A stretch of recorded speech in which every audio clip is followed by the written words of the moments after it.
윤석열 정부 노동개혁에 대한 사회적 논의가 본격화되고 있습니다. 오늘 정부 여당 당정이 미래노동시장 연구에 관한 권고안 바탕으로 관련 입법 논의에 들어간다고 했는데요. 이 권고안대로라면 연장 근로시간이 주당 90시간을 넘는다는 직장갑질 119 측의 주장이 나왔습니다. 어떤 근거에 바탕하고 있는 주장인지 이야기 들어보겠습니다. 정부에서는 69시간이라고 했는데 90시간이 넘는다라는 거예요. 직장갑질 119 운영위원인 김유경 노무사 전화로 연결돼 있습니다. 김 노무사님 안녕하세요. 네, 안녕하세요. 네네. 자, 90.5시간 이야기 하셨죠? 네네. 계산해 보니 정부에서는 69시간이라고 하던데, 네. 요 구체적인 근거 조금 이따가 한번 여쭤보고요. 큰 틀에서 먼저 여쭤보겠습니다. 이번에 나온 미래노동시장 연구의 권고안 뭐가 가장 큰 문제라고 지금 생각하세요?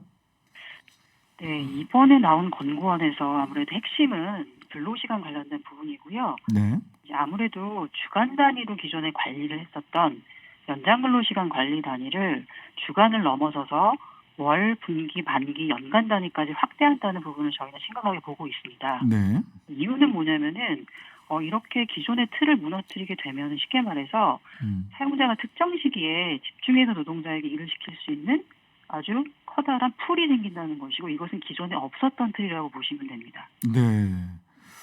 근데 뭐 집중적으로 말하자면 수영복 공장이 여름에 조금 더 그 수영복 공장 다니는 노동자들이 일 좀 집중적으로 하고 겨울에 푹 쉬면 되는 거 아니야?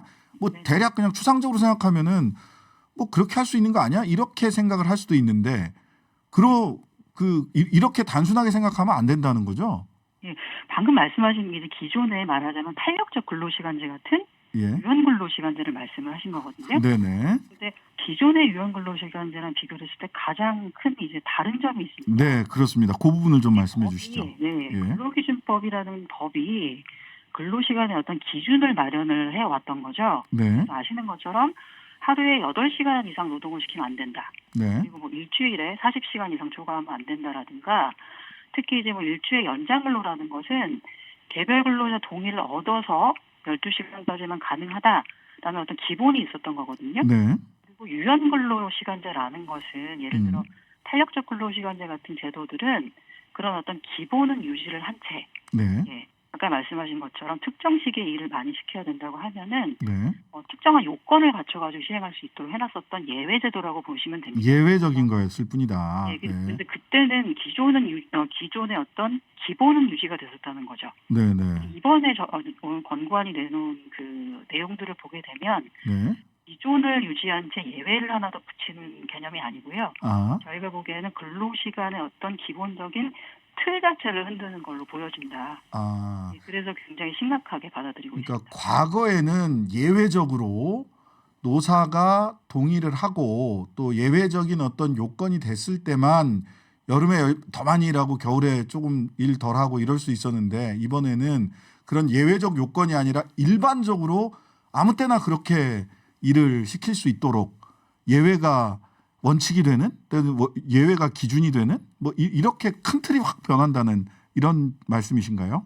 네네네. 뭐 추가적으로 이번에 연장 근로시간 관리 단위 확대한다고 하더라도 네. 뭐 근로자 대표와의 사전 합의 등은 이제 필요하게 되어 있지만 네. 말씀드린 것처럼 기본적인 틀 자체를 음. 침범하는 제도로 보고 있기 때문에 네. 심각하다라는 게 이제 핵심이라고 보시면 될 것 같습니다. 네. 자, 직장갑질 119에서 많은 그 상담 사례나 뭐 이런 것들, 그다음에 논리적인 계산을 해 보니까 네. 월 단위 기준으로 해서 주당 최대 90시간, 90.5시간까지 일을 시킬 수 있다. 이런 계산 나왔다고요? 이거 어떻게 하면은 69시간도 끔찍하던데 지금 네. 어디 인터넷 커뮤니티에 나오는 거 보니까 뭐 기절 뭐 이런 식으로 네. 써놨던데 90.5시간이라고 하면 이건 뭐 상상이 안 가는데 어떻게 이런 계산이 나오나요? 그렇죠. 기절할 만한 수치가 맞죠. 예. 사실은 잘 감이 오지 않는 수치인 건데요. 네, 맞습니다. 그 미래연구회가 그 처음에 설명을 하면서 네. 주당 최대 근로시간이 69시간이다라고 발표를 하면서 예, 그렇게 발표했어요. 언론이 사실은 되게 무비판적으로 그걸 받았으면서 아. 지금 이제 최대 69시간 노동자라는 말이 아예 거의 일반적인 용어처럼 사용이 되고 있는데 예, 예. 미래연구회가 69시간을 계산한 근거는 가장 큰 문제는 뭐냐면 일주일을 6일로 그냥 본 거죠. 그래서 하루에 11시간 그 30분씩 낄 수 있는 거 곱하기 6일 해서 69시간이라고 하고 있고 그 일주일에 그 6일을 근거로 삼은 이유는 네. 일주일에 하루는 반드시 의무적으로 사용자가 휴일로 이제 보장한 주휴일이기 때문에 네.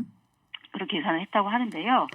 여기서 중요한 건 주휴일에 사용자가 휴일을 줘야 되는 의무인 건 맞습니다. 네, 맞습니다. 그걸 안 지키면 형사처벌 받는 것도 맞습니다. 네. 그런데 그 주휴일에 일을 시키는 것 자체가 처벌받는 대상은 아니거든요. 네. 아시는 것처럼 휴일 근로들을 많이 하시고 그래서 휴일 그거를 수당을 받죠. 예, 주휴 수당이 1.5냐, 사실은 뭐 2냐, 뭐 이런 거 가지고 예. 막 얘기했잖아요. 그 모든 이런저런. 논쟁과 과거에 예. 그 노동부가 68시간 이런 걸 허용할 때도 그 휴일 근로에 대한 어떤 그 논쟁이 계속 있었던 것처럼 네. 휴일에 일을 못 시키는 게 아니거든요. 네. 당연히 주 7일 모두 일을 시킬 수 있다는 것을 전제로 해서 네네. 계산을 하는 것이 최대치를 계산하는 방법이 맞다라고 저희는 보는 것이고요. 그러니까 6일 기준으로 해서는 69시간이지만 네. 7일 기준으로 하면 주휴수당 주면서 7일 기준으로 하면 90.5시간까지 가능하다. 가능하다는 것이고 중요한 거는 연장 근로라는 것이 일주의 네. 상한은 있지만 1일 단위 상한은 없거든요. 그래서 그렇죠. 주 7일의 첫째 날에 법에서 정한 휴게 시간만 뺀다고 하면은 그 첫째 날에는 21시간 30분 노동이 가능하고요, 법적으로. 거기에다가 나머지 6일을 11.5시간씩 해서 곱해서 더하게 되면 네. 산술적으로 90시간 30분이 나옵니다, 주당. 그래서 이것이 불가능한 얘기가 아니고 권고안이 말한 것처럼 빗장을 풀어주게 되면은 주당 이렇게 노동을 시키는 것이 합법화가 된다는 얘기죠. 근데 이제 이렇게 얘기를 하면 그 미래노동시장연구회 쪽에서도 그렇고 고용노동부 쪽에서도 그렇고 아니 그건 극단적인 사례다. 그런 일 있지도 않고 근데 네. 지금 노동운동이나 우리 김유경 노무사 같은 분들이 윤석열 정부가 미우니까 극단적 사례를 가지고 침소봉대하는 거 아니냐 이렇게 비판하는 것 같아요. 네. 근데 제가 이제 반문을 하고 싶은 것은 네. 이것이 극단적 사례이고 그다음에 이런 일들은 있을 리가 없다라고 한다면 네. 이 제도를 시행을 새롭게 할 필요가 저희는 없다고 보고 있습니다. 어. 기존에도 이미 탄력적 근로시간제 등을 통해서 네. 주에 64시간 정도까지도 일이 가능한데요. 네. 그렇다면 굳이 이 제도를 왜 시행을 하느냐라는 것이죠. 거꾸로 얘기해서. 지금도 저희가 예. 5년 동안 많은 제보들을 통해서 확인을 늘 하고 있지만 네. 뭐 이 정도 되는 장시간 노동은 늘 제보가 되고 있는 네. 사례들이고요. 특히나 이제 아시는 것처럼 포괄임금제 같은 공짜 노동을 이제 강요하는 그런 어떤 왜곡된 제도들로 인해서 현장에서 정말 진짜 돈을 제대로 못 받는 장시간 노동이 난무를 하고 있거든요. 근데 이제 그런 어떤 현실을 반영을 하지 못한 권고안이다라고 저희는 보고 있습니다. 포괄임금제를 하게 되면 뭐 주휴수당, 뭐 잔업수당, 연장근로수당, 야간근로수당 뭐 등등등 하는 말하자면 9시에서 6시까지 근무하고 그 이외에 평일 이외에 밤에 더 근무를 한다든지 휴일에 더 근무할 때 1.5 정도의 수당을 더 줘야 되는데 포괄임금제 하면 그 수당 안 주고 연장근로를 시킬 수 있다는 건데 이거 열심히 공짜야근 근절을 위해서 고용노동부에서 기획감독을 실시하겠다. 이거 불법으로 그 포괄임금제 하는 거 못하게 하겠다. 이런 보도자료 냈던데 이건 뭡니까 그러면? 오늘 나왔는데요. 예. 저희는 또 반박 보도자료를 낸 것이 네. 사실은 꾸준히 제기해왔던 그 이제 해결 지점은 포괄임금제 금지입니다. 네. 포괄임금제는 어떤 종합적인 개선 방안이라던가 굉장히 극소수의 어떤 사업장을 대상으로 한 근로감독만으로 해결되지 않는다. 네. 어떻게 보면 좀 보여주기식의 행정 이라고 저희는 보고 있고요. 네. 이번 권고안에서 사실은 먼저 했어야 될 것은 네. 포괄임금제를 금지하는 것이다. 그것만이 이제 방법이다라고 저희는 보고 있고 법적으로도 사실은 근로시간을 정확하게 산정할 수 있는 사업장에서는 포괄임금제는 이미 10년 전부터 금지가 되어 있음에도 그렇습니다. 불구하고 현장에서는 전혀 근절이 되지 않고 있는 현실인 거죠. 근데 저도 그렇게 알고 있는데 고용노동부 보도자료 보다가 법정화돼 있지 않지만 대법원에서 판례를 통해서 포괄임금제는 인정되고 있다라고 보도자료에 써 있더라고요. 고용노동부 보도자료에. 이게 맞는 얘기입니까? 대법원에서는 포괄임금제 인정하고 있어요? 예, 말씀하신 것처럼 근로기준법이라든가 노동관계 법령에서는 포괄임금제라는 말을 찾아볼 수가 없고요. 네. 하도 사업장에서 이 제도를 많이 사용하다 보니까 음. 일부의 어떤 그 한 해가 좀 인정을 대법원 판례가 하기 시작한 것인데, 네. 말씀드린 것처럼 대법원 판례에서 말하고 있는 포괄임금제가 성립될 수 있는 유효한 요건 자체가 가장 근본적으로는 노동시간을 판정하기 어려운 사업장에 한해서, 업종에 한해서 허용을 하는 게 기본 요건이라는 것이죠. 네. 예, 근데 그것이 지켜지지 않고 있죠. 그러면 대법원 판례대로 하더라도 노동시간을 산정할 수 있는 곳에서는 고용노동부는 1차적으로 포괄임금제를 근절하도록 하는 것을 해야 되는데 그렇죠. 그냥 감시하겠다, 감독하겠다 이렇게 돼 있어서 저도 이게 이렇게 하면 되나? 법률가로서 그런 궁금증이 생겨서 여쭤봤고요.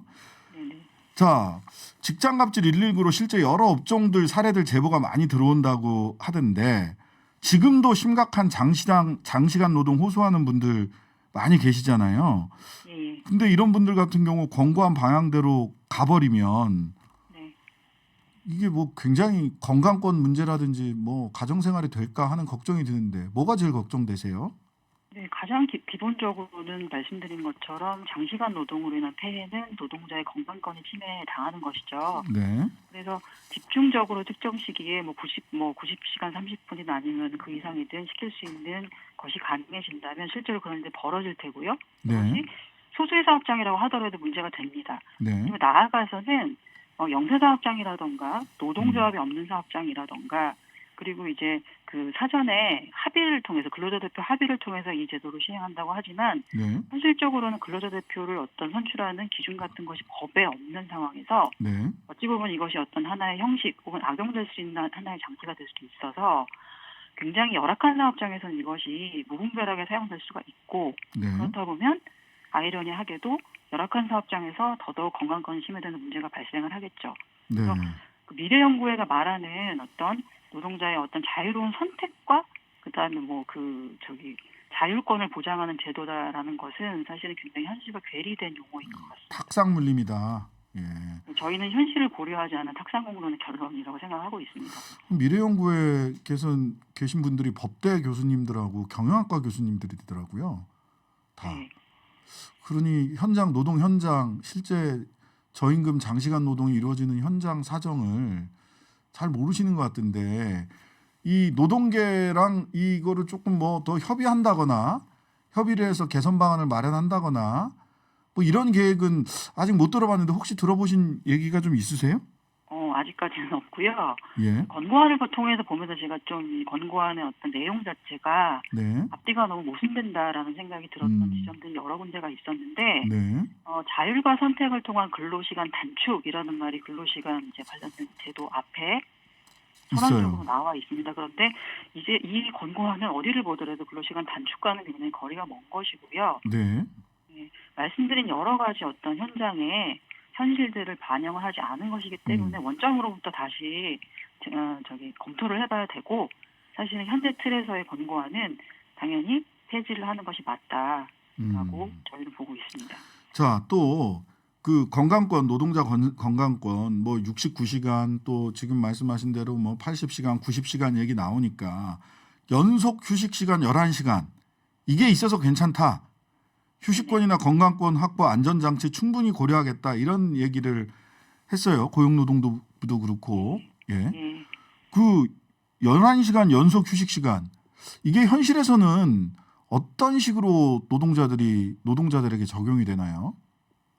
이것이 마치 굉장히 확실한 안전장치인 것처럼 이제 권고안이 또 설명을 했는데요. 그렇죠. 쉽게 말하면 제가 6시까지 오늘 일을 하고 야근을 4시간을 더 합니다. 네. 뭐 중간에 이제 1시간 휴게 있다고 하더라도 어쨌든 10시까지 일을 하고서 퇴근을 해서 다음날 9시에 다시 정시에 출근하는 것이 11시간 휴식입니다. 네. 어찌 보면은 이것이 충분한 휴식을 보장하는 것이다라고 말하기에는 조금 불충분한 거죠. 이것만으로는 건강권을 보장한다고 할 수가 없고 말씀드린 것처럼 이런 식으로 11시간을 쉰다고 하더라도 주당 90시간 30분을 일할 수 있는 제도가 이제 막 작동을 한다고 하면 네. 당연히 노동자들의 건강이 침해될 수밖에 없고 고용노동부가 고시한 과로사 기준 등에 비춰본다고 하더라도 네. 예, 뭐 예를 들면 4주 평균 64시간, 뭐 12시간, 12주 평균 60시간 이런 애들이 이제 있는데 그럼 과로사 내지는 과로 상해가 되죠. 예. 인정되죠, 무조건. 그런 예, 한편에서는 과로사 기준을 그렇게 만들어 놓고 또 다른 음. 한편에서는 그런 어떤 과로사를 조장하는 새로운 제도를 만들고 있는 것처럼 보여져서 네. 예, 굉장히 모순적이고 그다음에 받아들여질 수 없는 제도라고 보고 있습니다. 예. 아주 취약한 사업장에서 더욱더 악용될 수밖에 없는 내용이 아닐까라는 걱정을 우리 김유경 노무사님과 하면서 하게 됐습니다. 오늘 말씀 여기까지 듣겠습니다. 네, 감사합니다. 예, 직장갑질 119 김유경 운영위원이었습니다. 정부의 노동개혁 방향에 대해서 시민사회단체 이야기 들어봤고요. 관련해서 반론 의견 고용노동부 쪽에도 저희들이 열심히 연락을 드리고 있습니다. 언제든지 마이크가 열려 있습니다. 반론해 주시기 바랍니다.